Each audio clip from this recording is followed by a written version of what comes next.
pleasure to have you as always. We now move on once again where Prime Minister Narendra Modi has thanked Russian President Vladimir Putin for his birthday greetings. In a post on X, Modi referred to Putin as a friend and reiterated his commitment to strengthening the special strategic partnership with Russia.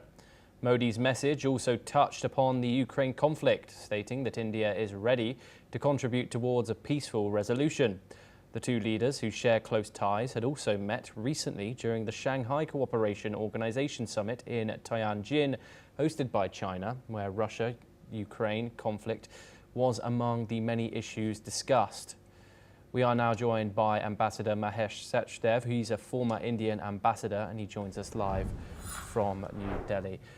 What can you tell us, Ambassador Sachdev, about this close relationship between Indian Prime Minister Narendra Modi and Russian President Vladimir Putin in relation to the Ukraine war? Of course, President Trump has imposed significantly high tariffs on India, citing the Indian purchase on Russian oil, while having to manage this seemingly and noticeably close relationship with the Indian Prime Minister. What's your analysis, Ambassador? Thank you for having me. And, pleasure. Can you hear me? Yes, loud and clear. Okay. Thank you for having me. And I believe this call was essentially meant to greet Prime Minister on his 75th birthday, but it involved more discussion on issues of bilateral concern. Firstly, about Ukraine crisis, which Prime Minister offered to help resolve, and this was accepted, and the two leaders talked about it.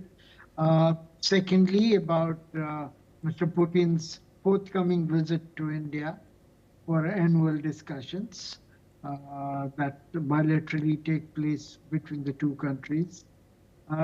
There was also a Russian playback which talked about President Putin having greatly assessed Prime Minister's contribution to bilateral ties and thanked him for playing such an important role in bringing the two countries together. Now, with regard to the Ukraine crisis per se, India has two reasons to help. Firstly, India wants this war to conclude. Prime Minister has publicly told President Putin that this was not the time of war, this was the time of peace. He was among the first major leaders to say it on the face in public media. Secondly, India, as you mentioned, is suffering from 25% additional sanctions, secondary sanctions that the United States imposed, alleging that India was buying crude from Russia, and these supplies were furthering Kremlin's capacity to wage the war. Many other invectives have been used by people in the White House. President Trump himself had mentioned these things. So if we are able to be seen as helping resolve the crisis, I think this would disrepute the allegations being made on India's motives and buying crude from Russia, etc. And it'll eventually, if the ceasefire or peace treaty results in resolution of the problem, the sanctions may not become important tool all over again, and India would not be subject to the 25% additional levies for its exports to the United States. So those are the motives. And I think Prime Minister is doing everything possible in this regard. Yes, Ambassador Sachdev, thank you very much for taking the time and joining us here on NewsX World.